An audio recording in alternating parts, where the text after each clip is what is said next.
Hi everyone, in this video we are going to be looking at introduction to linear systems. Okay, so we'll be defining some terms that we'll need to know in linear systems. Okay, so first of all, it's important for us to know what linear system is all about. Okay, so linear systems is all about solving a set of linear equations together. Okay, so that we can get the values of the variables in each of the equation in that system. Okay, so but first of all, what is a linear equation? Okay, a linear equation is one whose variables doesn't have any power, such as x plus 2y.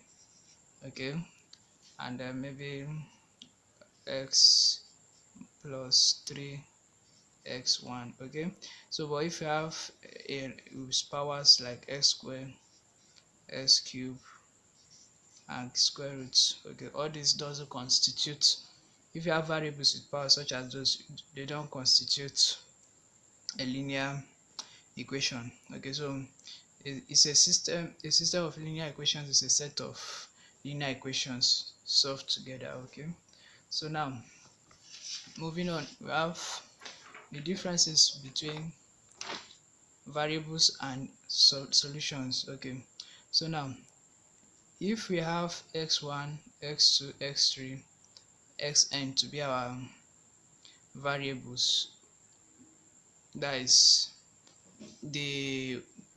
what changes in our equation. Okay, so what we are solving for are these variables. Okay, so in this equation now, the variables are unknown. So the result we get for the variables become our solutions.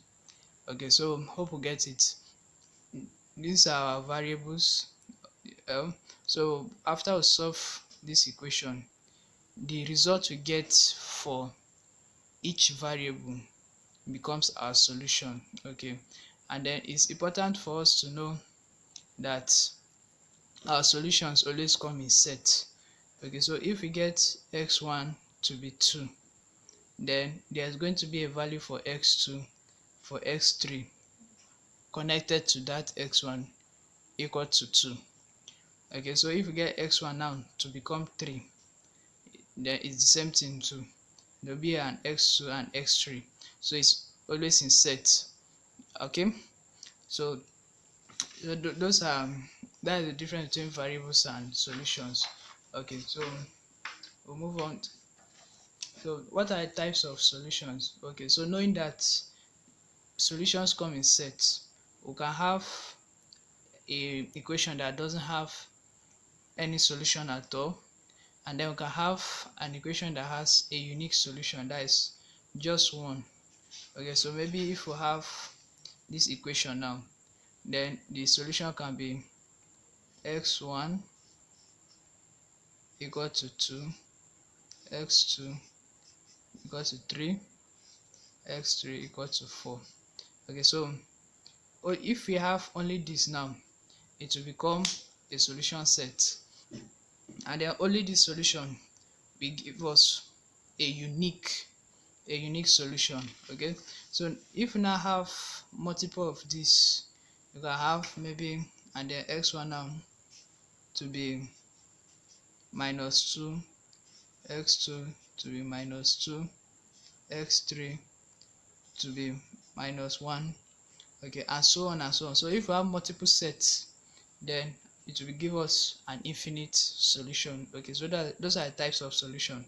That is, if we have multiple answers that we can get to solve a particular set of variables. Okay, so then now if we have consistent and inconsistent systems, then the number of solutions for each system, if it is knows a unique solution and then an infinite solution, then you'll be having a consistent system.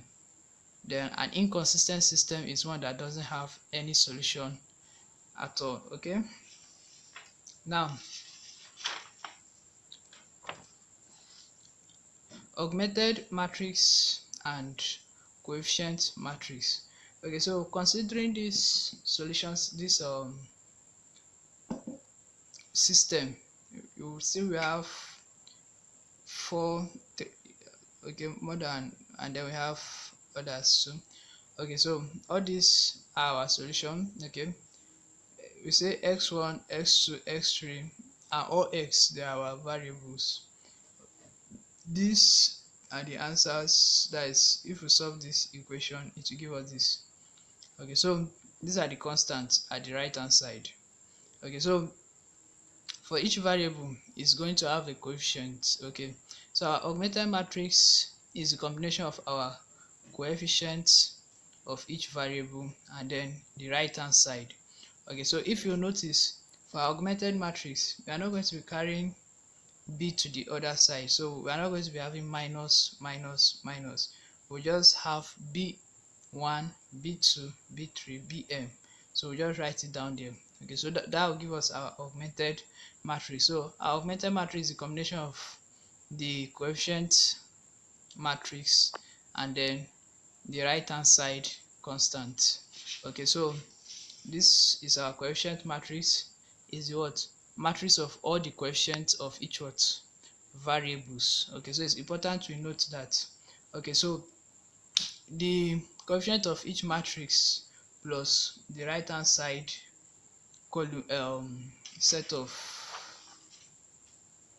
this will give us our augmented matrix. Okay, so it's important for us to take note of that as we'll be using it in further this. Okay, so now the elementary row operation. Okay, so you see that this, okay, so when we look at inverse of matrix, we'll see how to expand this. Okay, so okay, so elementary row operation. Okay, for elementary row operation, we'll have that we have to interchange two rows. We'll have to multiply a row by a non-zero constant, and we also have to add or subtract a multiple or a row to another row.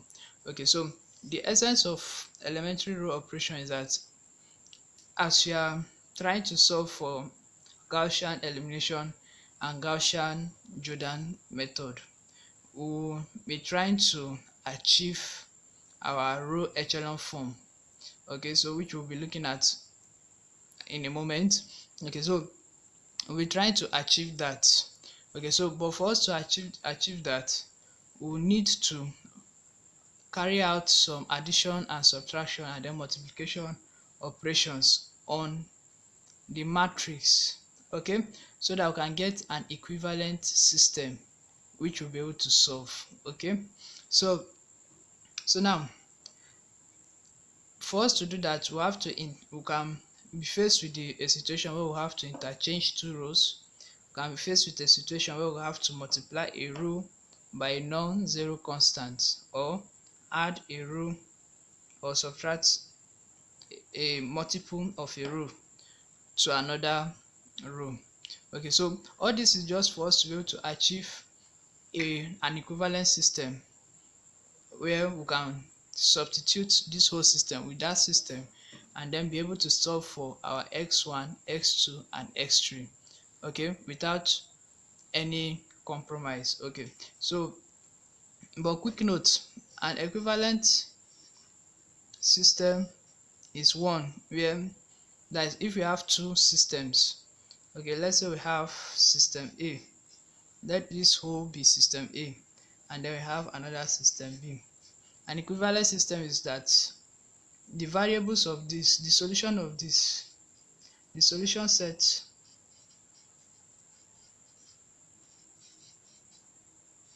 of system A is equal to the solution set of B. Okay, hope you understand that. Okay, so those are equivalent systems. Once we have the solution set of A to be equal to the solution set of B, then we have an equivalent system. Okay, sorry. Okay, it's okay. So okay, now going back to our elementary row operation. Okay, so if now we have this. Okay, so by the way, how we got our coefficient augmented matrix from this, we are going to look at a practical example here. Okay, so if we have minus 3, that is this minus 3, this 2, this minus 1, this 6, this minus 6, 7, 3, minus 4, 4. So these are our coefficient. Then 1 minus 7 minus 6 now gives us our what augmented matrix. Okay, so now if this is row 1 and then row 2 and then row 3. Okay, so if we are to interchange two rows, then it means we are going to put in, okay, if we are going to interchange row 3 with row 2, then we are going to have something like minus 3 plus 2 minus 1 minus 1. Okay, so we'll take row 3 up, so that will become 3 minus 4, 4 minus 6, and then we'll bring, so that is interchanging of two rows. Okay, so then we have multiplying a row by a non-constant, so we can multiply this whole row by a non-constant 2. Okay, so that will be by a non-zero constant, so that will be minus 3 plus 2 minus 1 minus 1, so times 2.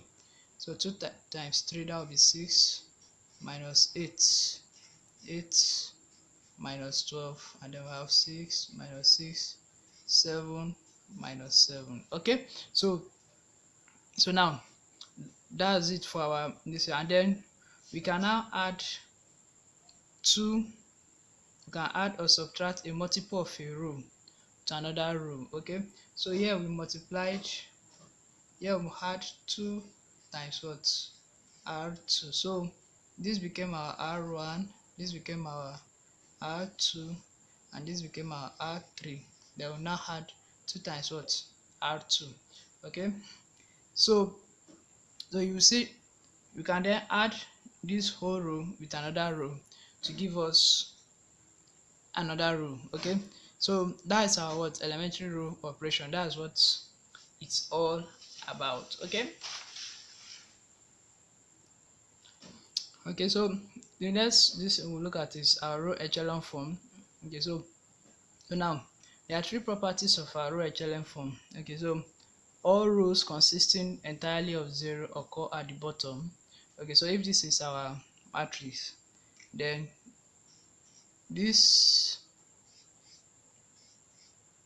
row having consisted of 0 throughout must always be at the bottom. If it occurs here, then using our interchanging from elementary row operations, you bring it down here. Okay, so for each non-zero, first non-zero entry is 1. Okay, so that is for each non-zero row, first non-zero entry is 1. Okay, so for a row echelon form, if this is our non-zero row, then the first entry must be 1. Okay, so if this is 2 minus 4, 8, then the first entry must be 1. Then if you have another one, the first entry must always be 1. Okay, so wherever you have an entry, a non-zero entry row, the first entry must be 1. Okay, and then finally for each successive non-zero row, the leading one of the higher row is further to the left than the leading one of the lower row. Okay, so that is more like a upper triangular matrix. Okay, from types of matrices. Okay, so if you have 1 3 4 minus 8, I have 1 2 3, okay, and I have 0. So now what it means is that for this, if we are going to have two more rows here, we are not going to be having 1 0 0 0, or rather, and then you now have 0 0 1 minus 2. Okay, but rather you'll be having 1 here and then minus 2, then you bring this down and then you bring your 1 down here. So this will give us a row echelon form. Okay, so each row, the upper row must have the leading one further to the left than the lower row. So this one leading one is further to the left than this one. Same also with this, and same also with this. Okay, so the final, what we look at finally is the reduced row echelon form. Okay, so now this is a row echelon form where all the column of the leading one has 0 above and below the leading one. Okay, so looking at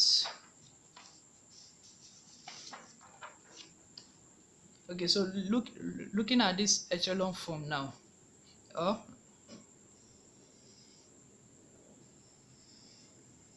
looking at this echelon form, remember this is 1, this is 1 also. Okay, so now for a reduced row echelon form, and also take note that this is an augmented matrix. A reduced row echelon form is also an augmented matrix. Okay, so now each one now, so we have one here, a leading one here, we also have another leading one here, we also have another leading one here, and then the last matrix. Okay, so let's do away with this, let's do away with the last matrix. Okay, so now, and then we have minus 8, which is our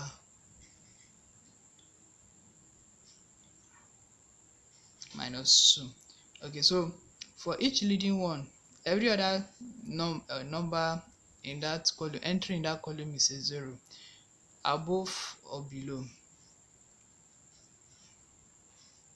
Okay, so this is the difference. So this is a reduced row echelon form, and then this is a row echelon form. Okay, so a row echelon form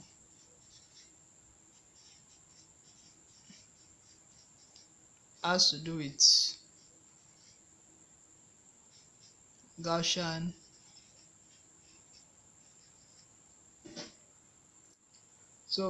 a row echelon form has to do with Gaussian elimination method, and then the reduced echelon form has to do with Gaussian-Jordan method.